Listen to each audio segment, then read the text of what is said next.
going to take that as we've hit a threshold. So look, welcome everybody to MPA's Connecting with Nature webinar series. I'd like to start by acknowledging that we're all, as we sit in our rooms and in front of our TVs, meeting on Aboriginal land, and pay my respect to elders past, present and emerging. In my case, I'm down in the southern part of Sydney on Darawal lands.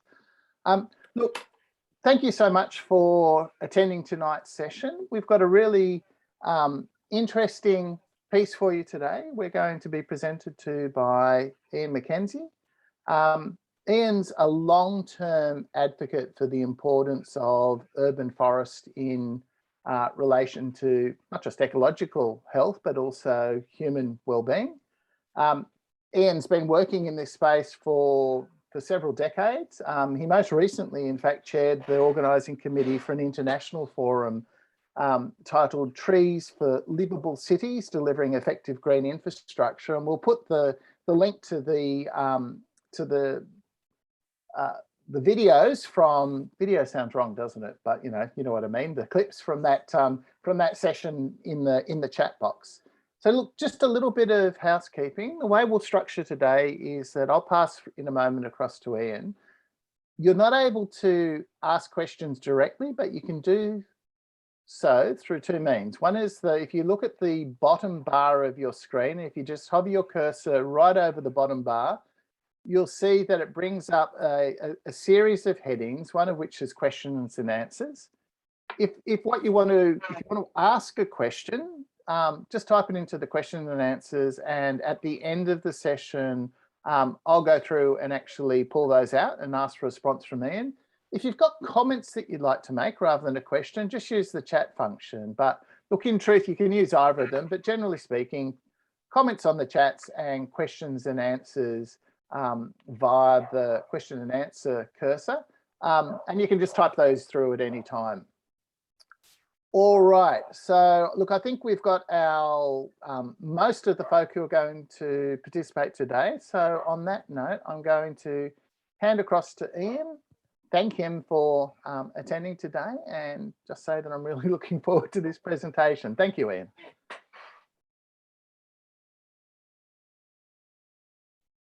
Thank you, Gary, and good afternoon, everyone. Just a bit about myself to start with. I've been living and working with and around trees for the last 36 odd years. Some of that was with environmental organisations, the Wilderness Society, Green in Australia and Landcare, and I've also worked in councils. The last 20 years, though, I've been a consulting arborist. So I get up and cut trees, I'm actually assessing them from the ground. And a lot of that work has been consulting to local government. Over that same period, I've actually spent 9 years as a councillor, as an elected councillor, and 3 years of that time was also spent on the Local Government Association Executive, and 5 years as the chair of the Local Government Association Urban Forest Working Group. And I also had 4 years, a very pleasant 4 years as a member of the National Parks and Wildlife Advisory Council. So I've had a bit to do with trees over that period. And it's been interesting with the councils working both on with staff as well as at an elected basis. I want to take you on a journey this afternoon, but first I'd like to acknowledge the traditional custodians of the land upon which we are gathered to meet today. I am on Awabakal land. I would like to acknowledge that this land was never ceded and that it always has been and continues to be Aboriginal land. I would like to acknowledge the ongoing respectful relationship Australia's Indigenous people have with the land and all on it. I pay my respect to their elders and their knowledge holders, past, present and emerging. And I personally apologise for whatever part I have played perpetuating the subjugation of Australia's Indigenous people. So, as I said, I'm taking us on a bit of a journey. It's my journey. The journey doesn't finish at the end of the webinar. It will continue, and I hope you'll stay on board. By the end of the webinar, I hope that everyone will have learned something new, something more about the connectedness we have between humans and nature, and some more about the incredible benefits humans derive from nature. I hope you'll be inspired to help protect existing urban forest and to grow more urban forest. However, it may seem a bit odd for an urban forest webinar, but our journey starts in the wilderness in southwest Tasmania in 1981. Many people around Australia and throughout the world were waking up to the fundamental importance of nature, the intrinsic value of nature, pure nature, wilderness. I believe that wilderness is essential and must be adequately protected and cared for. However, at that point, I had not tweaked to the importance of all the rest of nature, the less pure nature. That was the start of my journey, and I want to share with you some of the things I've discovered on the way. In the 80s, mid-80s, I started an arboriculture course at the Ryde School of Horticulture. It was the first arboriculture course being run in New South Wales by TAFE. And at the time, lopping was the dominant form of pruning. You don't see much of it these days. In fact, I had a bit of difficulty finding a photo of lopping, but it used to be widespread. That's how people used to care for their trees. By the early 90s, they introduced an Australian standard, which basically said that lopping was unacceptable. We've learned now that we need to look after our trees better. I can remember having a vision of having every tree in Sydney being perfect, healthy, good form, good structure, planted in the perfect place, the right place. I think that was probably my first concept of what urban forest was, although I didn't obviously call it that at the time. At the time, there was just one book available in Australia that was about arboriculture, nothing on urban forestry. And we didn't have, I wasn't using the internet then. It was pretty rare that anybody had internet back in the mid-80s. However, I've since realised that we don't want all perfect trees. Actually, having a diverse type of trees, form, twisted trees, bent trees, defective trees, trees with hollows obviously are important. They all add to the interest and the character and diversity of the trees that our urban forest provides. Around about the start of the new millennium, we started hearing and spruiking urban forest. Research about urban forest was coming out of the United States. And one of the first things I read was from Boulder, Colorado. And they'd put out some documents where they quantified the value, the financial, the monetary value of different benefits that urban forest provided. Carbon sequestration and storage, energy savings, cooling the air, stormwater capture and diversion, and air pollution amelioration. And that was what a lot of the talk was about then, the environmental benefits. And of course, biodiversity. 1995, New South Wales had its first threatened species legislation, and people were starting to look at biodiversity, not just in remnant areas or bush areas, but they were looking at biodiversity in the urbanised areas as well. In 2004, as I mentioned earlier, I was on the Local Government Association executive, and I co-authored the urban forest policy for that organisation. It was adopted at the 2004 conference, and it was the first, to the best of my understanding, it was the first urban forest policy in Australia. It recommended that local councils develop their own urban forest policy, and it was a precursor to many councils throughout metropolitan Sydney developing their own urban forest policies. Sydney, North Sydney, Newcastle, Randwick, Parramatta, Blacktown, Penrith, Sutherland, Ku-ring-gai, and there's more that have developed urban forest policies over since that time. There was a couple of champions that we had in urban forestry. Clover Moore hosted a symposium at the Sydney Town Hall in 2005. She was a very early, she brought in very early to the importance of urban canopy. Kenya McCaffrey, the Mayor of North Sydney, was also the President of the Local Government Association. And she supported me strongly in trying to get urban forest on the agenda and getting the government to listen. We started talking about canopy measurement. How much did we actually have and what were the targets? How much canopy did we need? 30% was a figure it was touted a bit, but we didn't really know. And it wasn't until 10 years later that the UTS put out the first comprehensive measurement of the urban canopy throughout cities of throughout Australia. And it wasn't surprising probably, but the areas that had the lowest canopy, down from about 10%, were the inner city areas, as you headed out west, areas had low canopy, but it was the North Shore, Northern Beaches, the northern suburbs of Sydney that had up to 60% canopy in some cases. And not surprisingly, and this is consistent throughout the world, the canopy cover of an area relates quite closely to the socio-economic levels of the area. A couple of months ago, my partner was explaining to our 4-year-old grandson that he should eat all the flesh from a segment of orange that he was eating, not just suck the juice out. He thought about that for a moment and he looked at her in the eye and said, "Charm, everyone is different. How can you argue with that?" Advice for a young man. I was reminded of that. I was reminded of a talk that I went to. I can't remember who it was or what the details were, but I do remember it was about biophilia, the appreciation and engagement of nature. And it talked about 4 groups of people.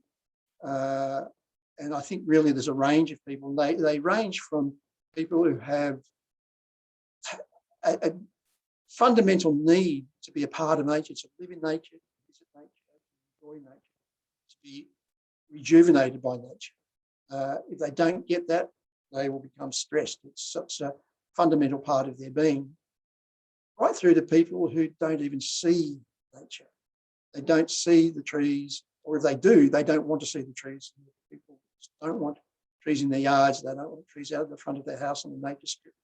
And for whatever reason, they don't see them, or they don't want them, or they don't like them. Ironically, they still breathe the oxygen that trees produce, and they still benefit from the benefits that the rest of us benefit from as well, but they're just not aware of what the trees are doing for them. 2006, I travelled to Copenhagen for an urban forest conference. It was extremely exciting that I was one of 2 arborists from Australia that went, and it was new. They hadn't seen people from Australia at urban forest conferences before. There weren't very many people. I don't think there was anybody from the US. There was people from Europe, Scandinavia, and China was well represented. And I was surprised that China had a really good grasp of the issues of urban forest, and they were producing good research. A couple of the take-home messages from Copenhagen. The first one was, and there were quite a few, but these ones stuck out for me. First one was outdoor classrooms, and they were in the United Kingdom. And I was shocked because I thought the United Kingdom was cold and wet. Yet here they had kids outside doing their learning outdoors, and there were benefits in behaviour, benefits in learning. Early days, but the research has gone on to show that kids benefit greatly from outdoor learning. The other one was we travelled over, it was a field trip, and we went across to Sweden to the Alnarp Rehabilitation Garden at the University of Agricultural Sciences.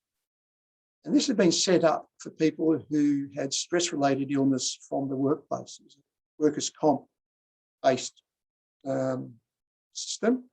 And so it was basically people who had basically burnt out in their workplace. There was executives, high producing people, and they burnt out in their workplace, and they got sent off to the Alnarp Rehabilitation Garden, where they got their hands dirty. They dug, they planted trees, they worked in the veggie garden, mowed the lawns, they pruned the hedges. They spent their days amongst nature, and it was having extremely good success in having people rejuvenating, and as effective, if not more effective, than some drugs that were used at the time. 2008, a journalist from the United States wrote a book, Last Child in the Woods. But the subtitle, Saving Our Children from Nature Deficit Disorder, which is what caught everybody's imagination. Nature Deficit Disorder. So that was a phrase that Richard Louv had coined to describe what was happening to our children as we became more fearful of having them outside the property, fences of our house, stranger danger, all the things that can happen to children if you let them out of your sight. At the same time, they were moving inside and starting to watch more TV and play more video games. And it wasn't good for them. Children need to be out. They need to be able to take risks and understand the consequences of risks. They need to understand fear. It's a part of their learning.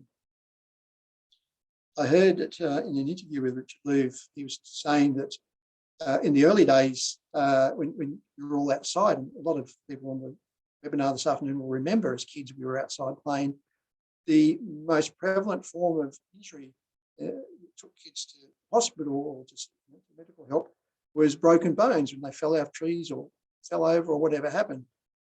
These days, more people go in with repetitive strain syndrome type injuries from playing computer games or whatever, and it's more prevalent than broken bones now, and they take longer to repair.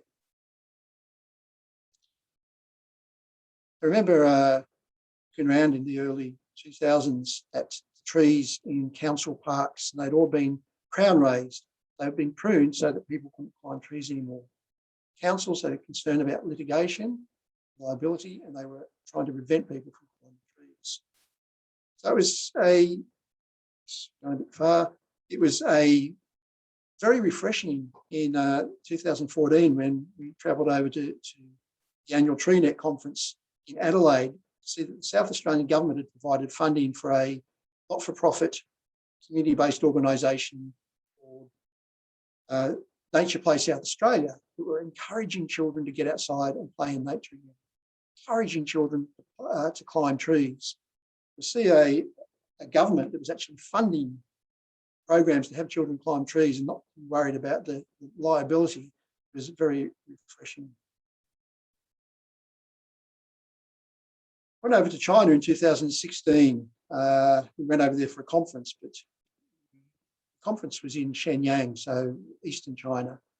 And we travelled from Hong Kong up to Beijing and then across to Shenyang, all by train. It was about 30 hours all up on trains. And we got to see the Chinese countryside. And it was fascinating because they had cities, huge cities that were just built and still empty. And they had greenery through those cities. We saw lots of tree planting occurring. It's quite different than what happens in Australia. In Australia, for a government to plant tree on public land probably takes a couple of years. You need to come up with a concept, get funding, come up with a design, so you get a contractor planted. It's not a quick process to get trees in the ground. Quite often these days you get all sorts of urban design, tree vaults, and other quite complex infrastructure to support the trees. We still fall down a bit in the tree maintenance, but we're getting better. In China, they just plant them. They just plant them everywhere.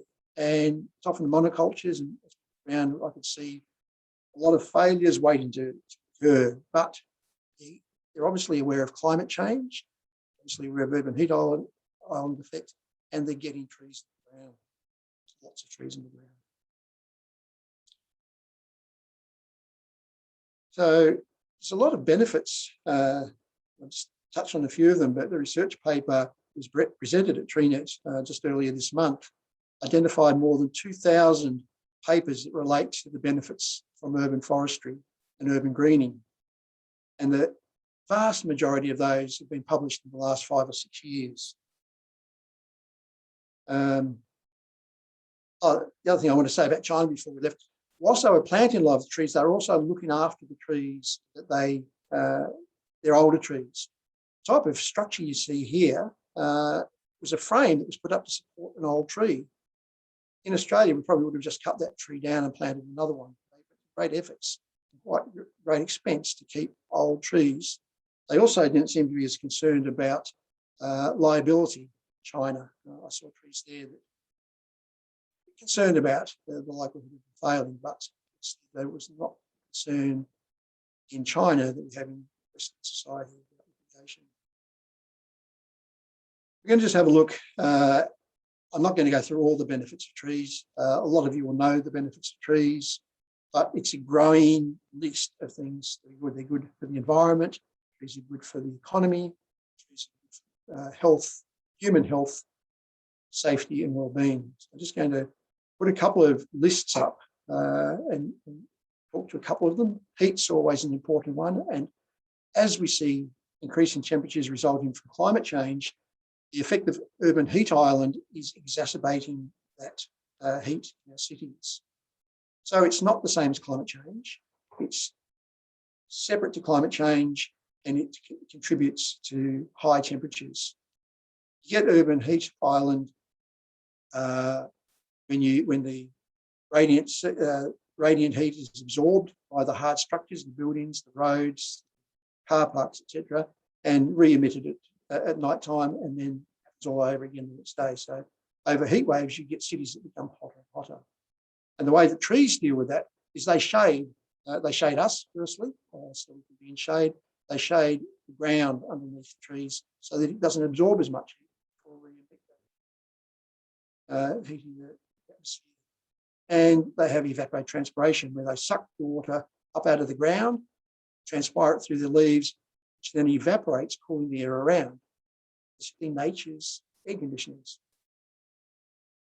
They improve air quality, they filter particulate matter, absorb chemical pollutants, and they, in reducing temperatures, they also reduce the chemical reactions that occur between nitrous oxides and volatile organic compounds to produce down the ozone.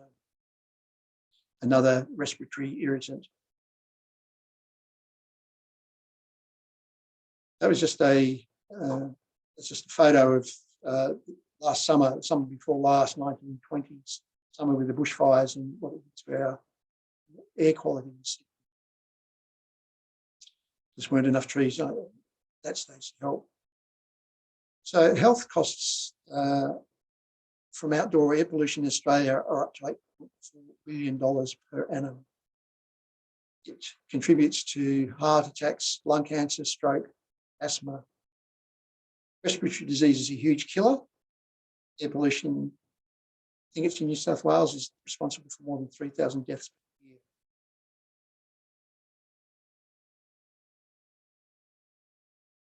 Stormwaters, I find fascinating what trees do for stormwater, because it doesn't get thought about quite often. So that's looking down on a big fig tree, and that is just a huge sponge for water. You get a storm event, and the water is gathered on the leaves, held on the leaves, and slowly makes its way down the branches, down the trunk to the ground, drips off, and some of it evaporates. If that canopy is not there, what you get is stormwater hitting the ground, running off, causing erosion, causing siltation. So our urban canopy can mitigate the need for stormwater infrastructure quite significantly, and you can quantify the reduction in need for stormwater infrastructure with your urban canopy.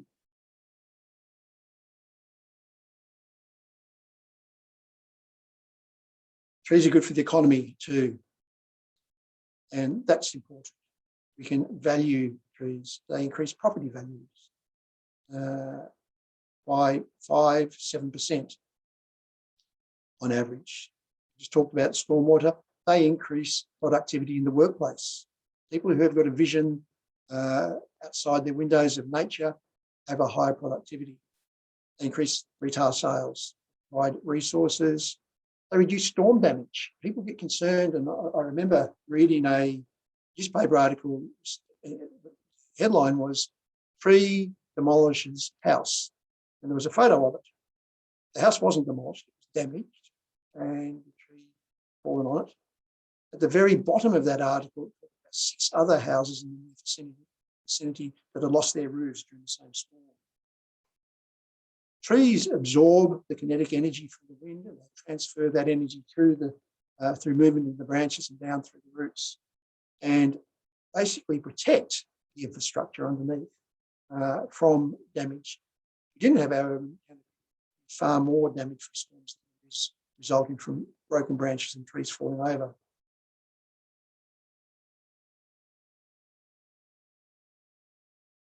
And trees improve human health, safety and well-being.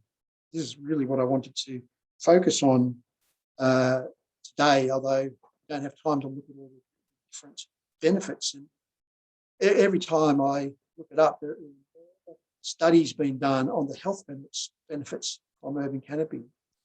One that was done last year by Professor Thomas Astelbert from the University of Wollongong was about the reduction of likelihood of type 2 diabetes. And you'll see there the prevalence or the low prevalence of diabetes type 2 in the northern suburbs and the northern beaches of Sydney, and increasing quite considerably from under 0.25% to up 7% and higher in the western suburbs, Blacktown, Fairfield, etc. And interestingly, and probably not surprisingly, there's a correlation between those areas and those colours on that map as there is to urban canopy. So the higher, more affluent suburbs have lower diagnosed diabetes, higher tree canopy. The areas out west that have higher incidence of diabetes type 2 have lower urban canopy. And obviously, it's also the relationship to wealth. The more affluent suburbs are the ones in the northern beaches, the less affluent out west. Respiratory disease, huge killer. ADHD symptoms are significantly reduced in children who go for a walk in nature.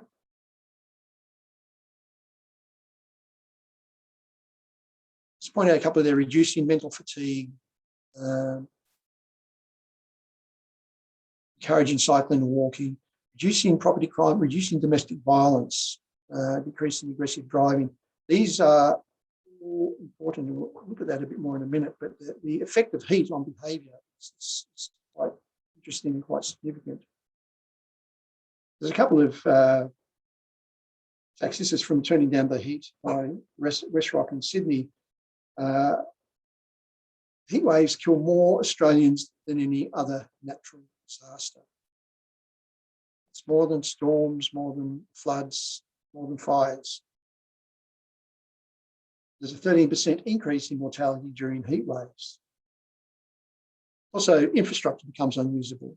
We're not going to get shade in from trees over train lines for a long time because the authorities are too concerned about branches falling on the train lines. But when you get heat waves, you see the train systems shutting down because the rails buckle and they can't run the trains any longer. So the urban heat island effect, I talked a bit about that. So you get it over the city. The temperatures are often up to 5 degrees hotter in the middle of the city, in the most urbanised areas, than they are in the surrounding countryside. And there's a thermal image just showing the difference in the shade, 34.5 degrees in the shade. You go outside that shade and you've got 61 degrees.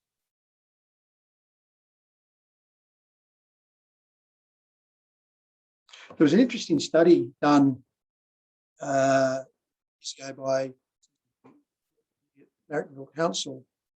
Don't have all the details, but basically he took 4 areas, 2 in Sydney and 2 in Victoria, and I'll just point out the 2 in Sydney, and one was Marrickville and one was the Royal National Park. Similar altitudes, similar latitude, similar distance from the coast. Difference was the difference in canopy. Marrickville had about 18% canopy, Royal National Park 100%. And the temperature differences were quite considerable. He measured between summer and winter, night and day. Summer nighttime temperatures were the most noticeable differences. They ranged up to 5-6 degrees difference. That's shows the difference it can have in that canopy can make. We're not suggesting that we have 100% canopy everywhere, but we do need better than 18%. That's just a graph showing this is the 2009 heat wave. This heat wave is a week before the Black Saturday fires, the heat wave that came with the Black Saturday fires. And you can see that during heat waves, a lot more people are taken by ambulance for heat-related disease, heat stress, heat stroke, dehydration. The Black Saturday fires, 171 people died during those bushfires. Absolutely tragic. Just a lot of people. However, during the same period in the same area in Melbourne, it is estimated that 374 people died from during that heat wave. They measure that, they work out how many people die. It's not just from heat stroke, it's also from other underlying health problems that the heat exacerbates and causes to die. But it's 62% higher death rate during heat waves than at other times. So they can actually put a figure as to how many people have died as a result of that heat.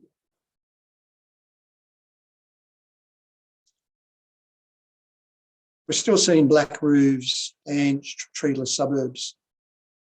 And it's not good. It's not good for people's health. There's a scale that starts with fatigue. We all know it. We start feeling fatigued as it gets hotter. That can move into irritability and aggression, slight aggression, becoming more aggressive, and with some people get violent. And at the same time, when it's hot, people tend to drink more alcohol. So you've got people drinking more, becoming more irritable, more aggressive and more violent. And so during heat episodes, you get more domestic violence. You get more road rage, people out in cars. And so you can see the value of trying to keep our cities warm.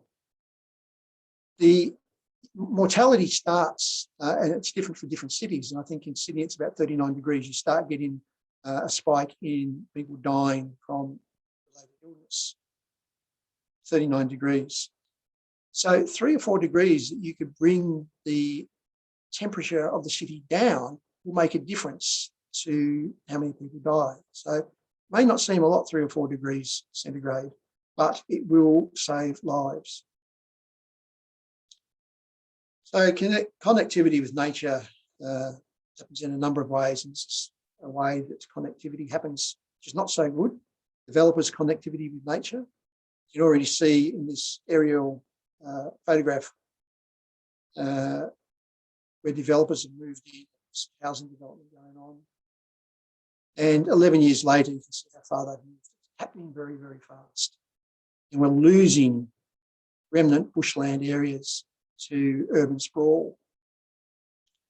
If that's not bad enough, what they're putting in place of that bushland is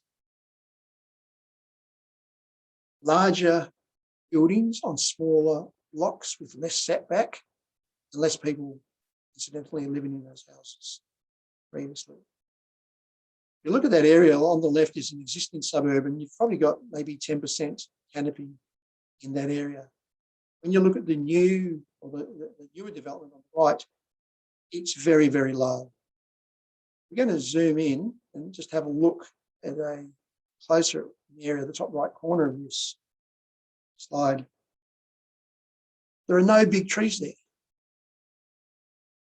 There are very few trees in private property.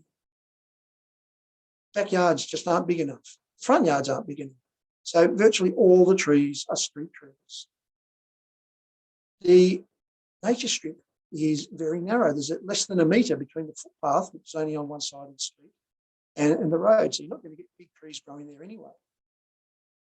If they do, they'll probably disrupt the pavement, but they just don't get access to the soil they need when they're young. You won't get big trees in these streets, and yet that's where you need them. Areas, basically more roof, more hard surface, urban heat island effect. Those are the buildings where double and triple driveways a lot of the time, taken away from the land that we could possibly put some trees.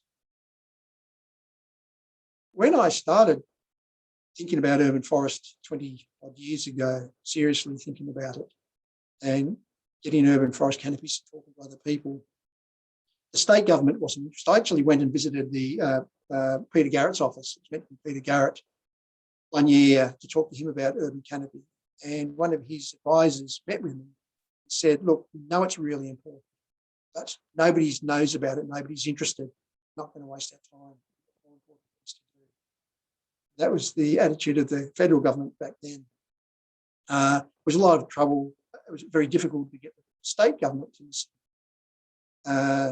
When I was on the LGA executive, I had various meetings with the Department of Planning to talk about these issues, but we just weren't getting anywhere. Over the last few years, things have changed. The current government has, and the current planning minister, Rob Stokes, have recognised the importance of urban tree canopy. And they are now talking for the Premier's priorities the Premier 3 years ago announced a 40% canopy cover over metropolitans by 2050. The Premier's priorities a year later included number 11 priority is greener public spaces. So that's increase the proportion of homes in urban areas within 10 minutes walk of quality green, open and public space by 10% by 2023. And number 12, greening our city, increase the tree canopy and green cover across the greater city by planting 1 million trees by 2022. They have government departments which are looking called Place Design and Public Spaces, and a sub-department, Greener Spaces, Better Places, which are trying to get those trees in the ground. I'm sceptical as to whether they're going to ever reach 40%.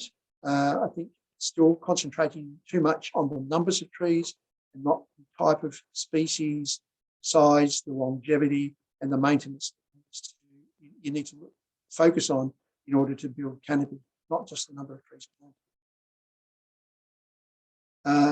I know they're taking it seriously. I was involved in a working group that produced this document.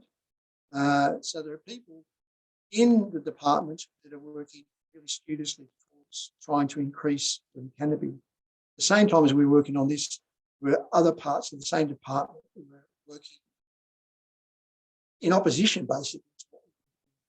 It's quite bizarre, such a big department. Radio, just going to have to shoot through this last little bit. This was a project I was consulting to a council in Sydney. It was within the flight path of Sydney Airport, so the trees couldn't be too big. You'll see on the right, the car park on the right-hand side, there was very little trees there. That was an existing car park. On the left is the newly developed or a new car park, and we required, tried to achieve a 50% canopy, I think in about 20 years. There's a few more trees there. It's not too bad. Some of the trees down the left are what I would have liked to see through that car park more. There is water sensitive urban design, permeable paving there, and there will be some canopy there. I don't think it's going to ever reach 50%, but it's going to be better than what they had in the previous part. So there are things happening, but just not happening as fast as we'd like. There's still too much concern about risk. In 2014, tragically, a girl was killed in Western Sydney in a school, and a knee-jerk reaction by the Department of Education had them have every tree in every state school throughout New South Wales assessed for risk. It cost a huge amount of money, and it cost a huge amount in trees being necessarily. There was a study done a couple of years ago, and I think 7,000 or 8,000 trees were removed, and should have only been 50 trees if you looked at how many trees. If you looked at the figures of how many trees failed. Schools are particularly safe in that there are teachers and people around all the time watching for risk. And the trees that we saw, we assessed 40 schools and condemned a couple of trees that yes, they were condemned, but it was more for good management than it was actually necessarily for risk. There's probably only 30 or 40 trees throughout New South Wales that should have been removed. Thousands of trees were removed at great cost. And concerned to say, sometimes it was people who were actually assessing the trees that were also getting the contracts to remove them. That should not. The value of that tree, and we can value trees, the value of that tree is probably worth several times more than the value of that car. And that's not even taking into account the carbon that it's sequestered, that's stored, the improvement to air quality, stormwater mitigation is providing. We don't value our trees enough. They get cut down far too readily for risk. So let's think about risk just for a moment. The cost in lives, yes, there will be about 1 to 1.5 people per year die, trees falling, and this is members of the public, die from branches or trees falling on them. Caravan parks and camping areas are often bad for this because people are sleeping there for long periods of time in places that don't have protection. Houses generally provide protection, although occasionally people inside houses can be injured or killed. But let's not forget, when we remove canopy, the risk from respiratory disease, skin cancer, heat, violence, not to mention the loss of productivity and other impacts of health that occur as a result of loss. The risk is topsy-turvy. There's a far greater risk from removing trees in the name of risk. Bushfire, it's a hard one. It's going to be more bushfires. We need to manage it. But the 1050 regulation introduced by Barry Unsworth a number of years ago was an absolute disgrace. Most of the trees removed under that regulation were removed for views or because they were making a mess or for some other reason. They like trees generally, they just don't like that tree. So far too many trees removed unnecessarily.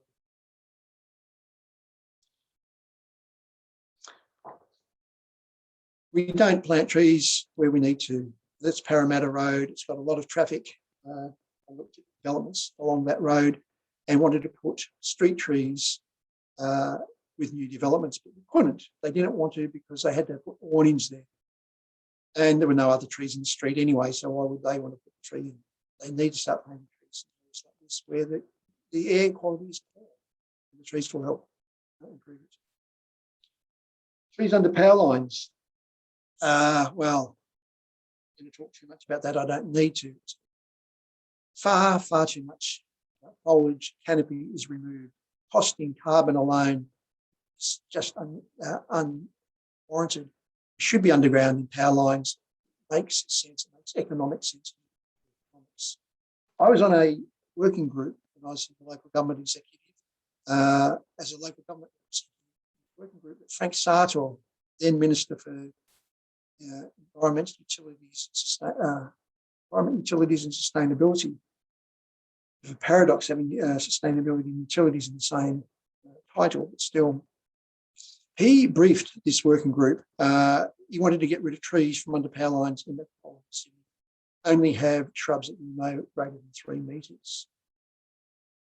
We went back to the Minister with a proposal that we change the brief to looking at the benefits produced by the trees and the cost of those trees being pruned, the cost to the utilities, the energy companies. By the way, the working group had members of the representatives of energy companies and Sydney Water as well, and they were agreeing that we should be looking at the benefits as well as the cost of these trees.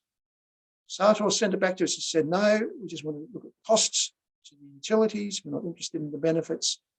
Finish your work. Fortunately, Bob Carr left. Frank Sartor moved on, and we never finished the work, and it never happened.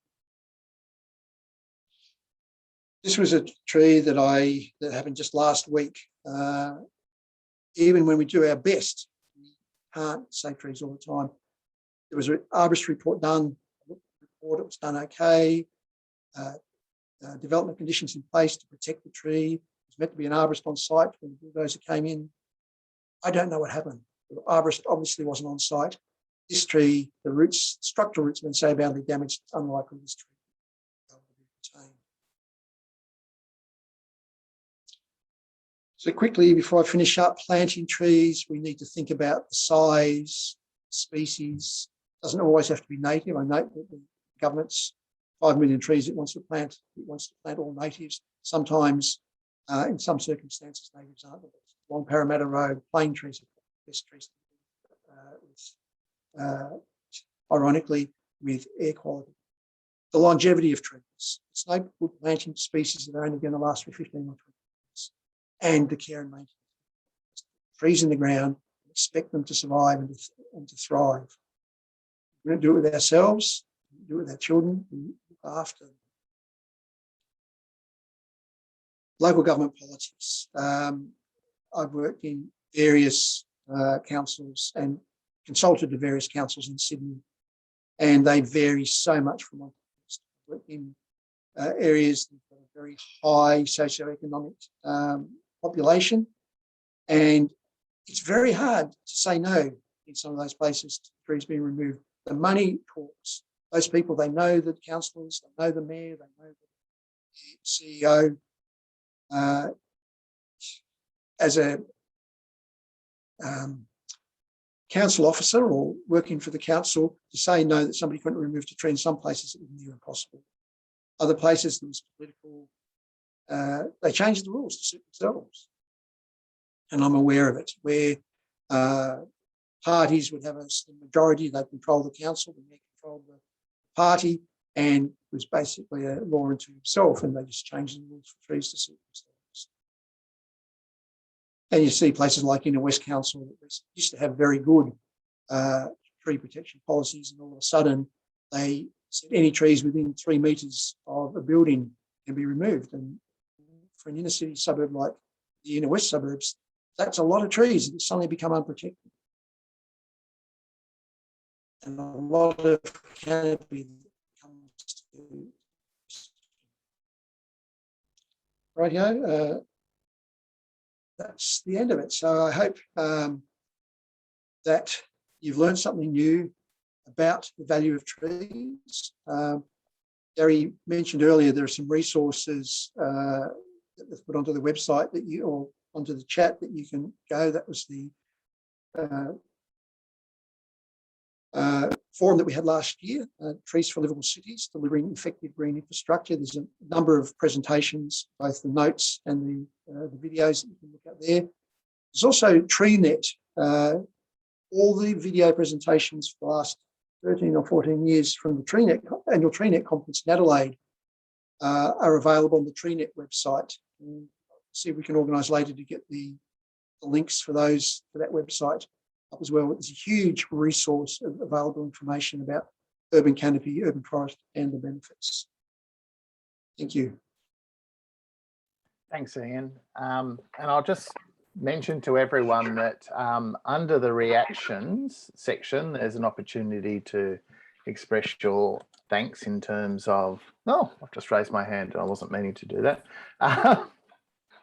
Actually, I've given you a lie. There is no reaction section when you do this form of Zoom. Anyway, thank you very much, Ian. Look, I'm going to lead off. I've got to say from the start, I found it really refreshing that you took the approach of trees as an environmental asset, and you know it neatly sidestepped us around a lot of the debate that we often have in the organisation between, you know, the status of weeds and artificial plantings and natural systems. And, you know, clearly we're talking about places where trees have a value that goes beyond the question about whether they're actually indigenous species. Having said that, in a pure nature conservation perspective, we're used to situations where the age of a tree is actually part of its, an integral part of its significance. And generally old growth trees, but even senescing and stags, you know, dead trees, have extraordinary significance as habitat in terms of their greater carbon sequestration potential in natural systems. I'm wondering whether that same logic can be applied in the urban context, that we really need to treasure those particularly large old trees, which in a lot of cases are in fact part of the residual vegetation of our Sydney landscape. They're not just necessarily artificial plantings in any case, but that question of big old trees, do they have a significance that goes beyond simply the fact that they're a tree providing those sort of services that you talked about? Definitely, Gary. There's no question about the value of large old trees. They still need to be assessed risk, obviously, but most of the time, large dead trees can be retained quite safely, and they provide wonderful habitat.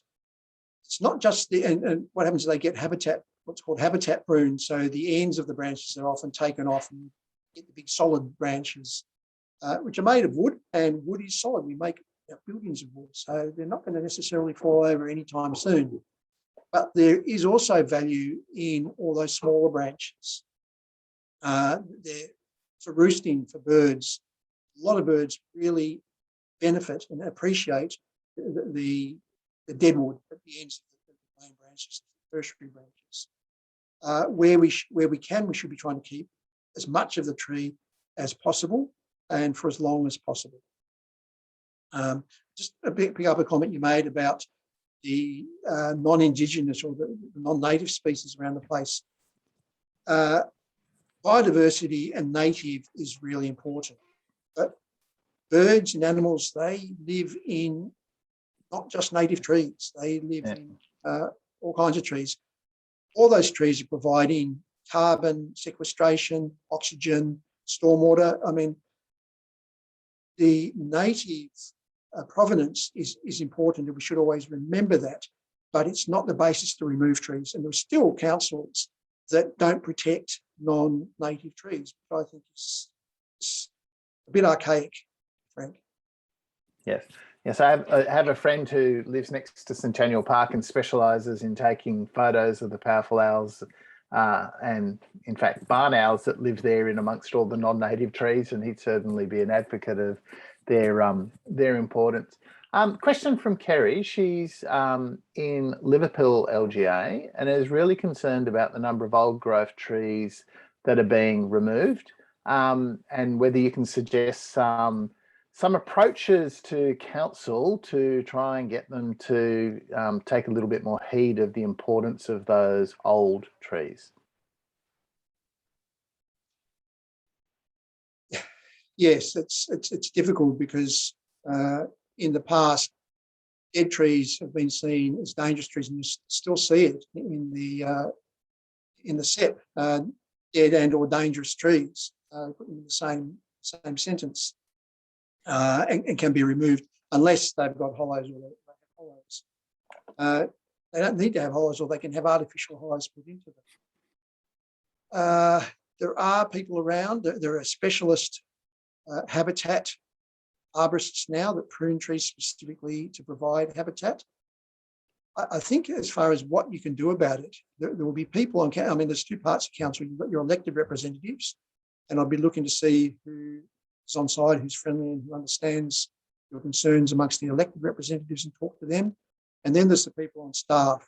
And there'll be somebody on staff who will understand what you're talking about, but can't necessarily get it through the upper hierarchy of council, and that's often where the blocks are. Top one or two levels of council, people on staff who understand the ecology. You've got councillors who understand ecology, but in between them you've got the general managers and the directors that tend to get in the way of these things. There's no easy answer, and you can sometimes get changes made for the good, and then you get a change of council or a change of general manager. So it's an ongoing battle. All right, and I'll just note that there's lots of questions and comments that are really just people expressing their thanks for the wonderful presentation and their appreciation for it. Anne's asked the question whether you can tell us a little bit about your views on the biodiversity benefits of retaining trees in the urban landscape? I think retaining. So can you just say that again, Gary? Yeah, the biodiversity benefits of retaining trees in the urban landscape. So not just areas of habitat value, but specifically keeping trees in the landscape and the way they actually contribute to maintaining a whole suite of species. One of the surprising and scary things that we learned when we were in China was that they were trying to bring birds back to some cities. They'd actually got rid of birds completely. Some cities didn't have birds any longer. And they were doing that through planting various species and obviously introducing the birds back. We take for granted that we're always going to have some wildlife in our cities. It may not be exactly what we want. Any tree provides habitat for some species, and whether it's invertebrates and insects, whether it happens to be tawnies, possums, etc. They're all important. Again, it's a bit like tree species. They may not be exactly what you'd like, but they're better than nothing. So as far as I'm concerned, any trees that you can have in the city are worth having. If they don't, I mean, the reasons councils generally, or the progressive councils, allow trees to be removed is if they present a risk to life and property that can't be mitigated somehow else, or they're causing damage to property that can't be mitigated some other way.